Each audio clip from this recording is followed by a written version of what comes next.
Arthur the Rat. Once there was a young rat named Arthur who could never make up his mind. Whenever his friends asked him if he would like to go out with them, he would only answer, "I don't know." He wouldn't say yes or no either. He would always shirk making a choice. His Aunt Helen said to him, "Now look here.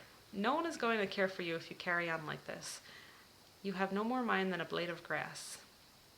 One rainy day, the rats heard a great noise in the loft. The pine rafters were all rotten, so that the barn was rather unsafe. At last, the joist gave way and fell to the ground. The walls shook, and all the rats' hair stood on end with fear and horror. "This won't do," said the captain. "I'll send out scouts to search for a new home." Within 5 hours, the 10 scouts came back and said, "We found a stone house where there is room and board for us all. There is a kindly horse named Nellie, a cow, a calf, and a garden with an elm tree." The rats crawled out of their little houses and stood on the floor in a long line. Just then the old one saw Arthur. "Stop," he ordered coarsely. "You are coming, of course?" "I'm not certain," said Arthur, undaunted. "The roof may not come down yet." "Well," said the angry old rat, "we can't wait for you to join us. Right about face. March." Arthur stood and watched them hurry away. "I think I'll go tomorrow," he calmly said to himself, but then again, "I don't know, because it's so nice and snug here." That night there was a big crash. In the morning some men, with some boys and girls, rode up and looked at the barn. One of them moved a board, and he saw a young rat, quite dead, half in and half out of his hole. Thus the shirker got his due.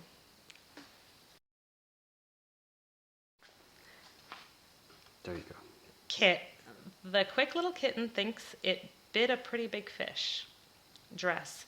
Many of Jeff's best friends slept in mesh tents in pleasant weather. Trap. The harrowing black cat dashes at any man and lands on the plaid carriage. Lot. The honest swan stops and acknowledges the fox dodging the bothered wasp. Strut. Mother loves butter that comes from the southern countryside. Foot. The butcher should put the pudding in the wooden nook to cook. Bath. Can't half the staff ask to transfer the enchanted castle in France? Cloth. Lawrence often offers Ross a Florida orange and horribly strong, frothy Boston coffee. Nurse. The early bird preferred the earthy worm. Fleece. These unique machines teach people to speak and reason. Face. The raven waits until late day for the great wave to break. Palm. Father and Ma said to calm the facade in the Nevada Plaza. Thought. The small walrus caught the hawk in the salty water.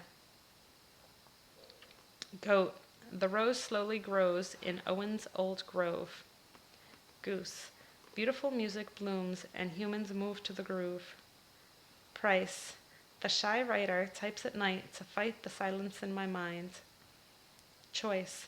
The spoiled boy hoists the toy from the soil. Mouth. Mountains of flowers crowd the grounds about the house. Near. Deidre's fear seriously interferes with her ideal career. Square. Beware of scarce fairies, rare mares, and scary prairie bears. Start. The Sahara party marvels at the far star on the safari.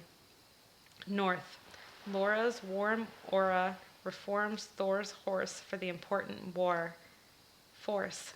The adorable boar snores hoarsely and notoriously hoards imported pork. Cure. The tourist endures rural tours of Europe and procures gourmet bourbon.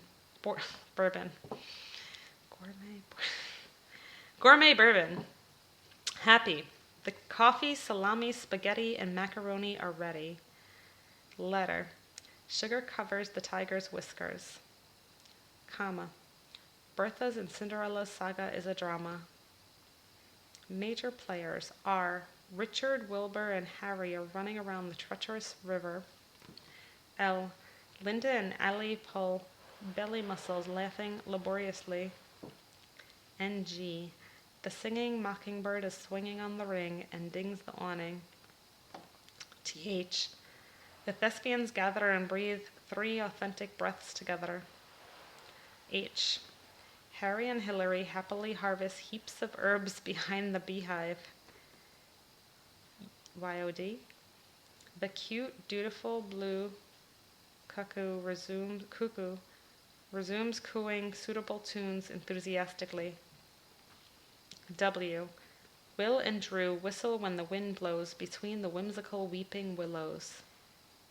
ING. Ms. Fanning is walking and hiking in Wyoming. S. Susie lives in her sister's house on Easy Street with her Siamese cats and Siberian husky dog. My accent's changed over the years, definitely. My parents, for sure, my friends, my level of intoxication. Because New Yorkers are, people think we're too aggressive. I left my profession last year.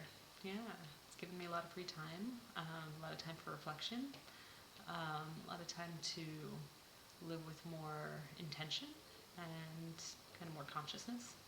I feel like this is a life-changing moment right now. These Caminos are always really special. So my very first Camino I walked after my first year of grad school. I was feeling very disconnected with myself, very conflicted. I felt like my values were being compromised. I was incredibly stressed. My world was spinning too fast. I was absolutely overwhelmed by grad school, but not the part that was the actual learning, the material content, but more the lifestyle, more the piece of where I fit into that and how that felt, for my soul. And then I walked the Camino de Santiago down to the south, which finishes in Potes. And Potes is in the Picos de Europa. Really big, beautiful mountains, like the Tetons of the U.S., essentially. I live in Colorado. I love mountains. I've always wanted to go there. But it's an awesome spot to finish a Camino because it's a very special place, and most people haven't heard of it like Santiago. But there's a monastery there from, I think it was the 11th century, and it's still an active monastery, and they have this big gold, gaudy display, very ornate case for the last true piece of the cross from the crucifixion. And you can go there and touch the cross. They have a service and everything. The monks will come down and have the experience. But it's a very neat place to make a pilgrimage to. It's the way of Santore Toribio. That was his pilgrimage route to this monastery. And because I didn't have enough time to go all the way to Santiago, I figured that would be a nice place to finish. Esta mañana, cuando me desperté en Guernica, fui en el bus de Guernica hasta Bilbao y después caminé por como menos que 20 kilómetros y cuando ¿qué más?